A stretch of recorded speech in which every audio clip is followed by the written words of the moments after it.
এই যে গণভোট, পিআর, আগে পরে এখন তখন, এই যে চলতেছে, এই সব কিছুর মূল হচ্ছে নির্বাচনকে পিছানো, বাংলাদেশে অরাজকতা সৃষ্টি করা, বাংলাদেশকে সামরিক শাসনের দিকে নিয়ে যাওয়া, গৃহযুদ্ধের দিকে নিয়ে যাওয়া, দেশটা ক্ষতবিক্ষত হবে, সন্ত্রাস সহিংসতার আগুনে দগ্ধ হবে।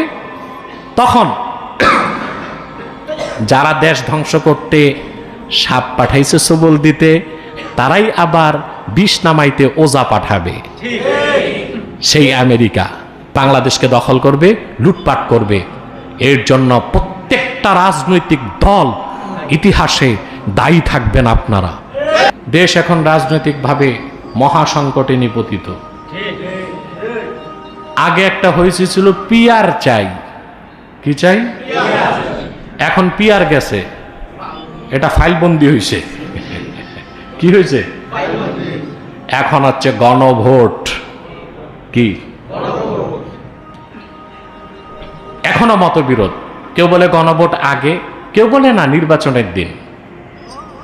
আমি একটা জিনিস বুঝি না, মনে করেন গণভোট হলো,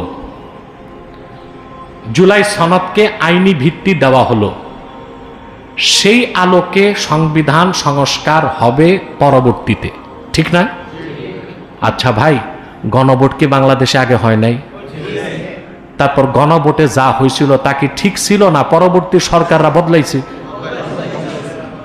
1977 সালে 30শে মে প্রেসিডেন্ট জিয়াউর রহমান 19 দফা দাবি নিয়ে গণভোটের আয়োজন করছিলেন।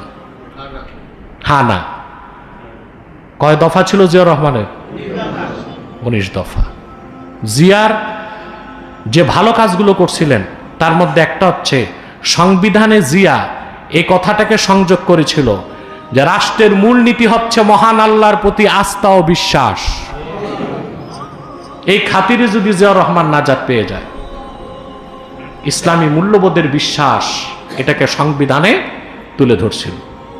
হ্যাঁ না ভোট হয়েছে, হয় নাই? তারপর জিয়াউর রহমানকে হত্যা করা হয়েছে, কথা বলে না। 1981 সালের 30শে মে তারপর সামরিক শাসন আসছে, কথা বলে না। তো হ্যাঁ না ভোট, গণভোটে সংবিধান পরিবর্তনে কি হইল? আবার 9 বছর আপনারা সামরিক শাসন দেখছেন, দেখছেন না? উনি একটা গণভোট করছিল এরশাদ সাহেব, তারপর তা কি ঠিক ছিল? আবার 90-এর গণ অভ্যুত্থানে তিনিও বিদায় নিলেন।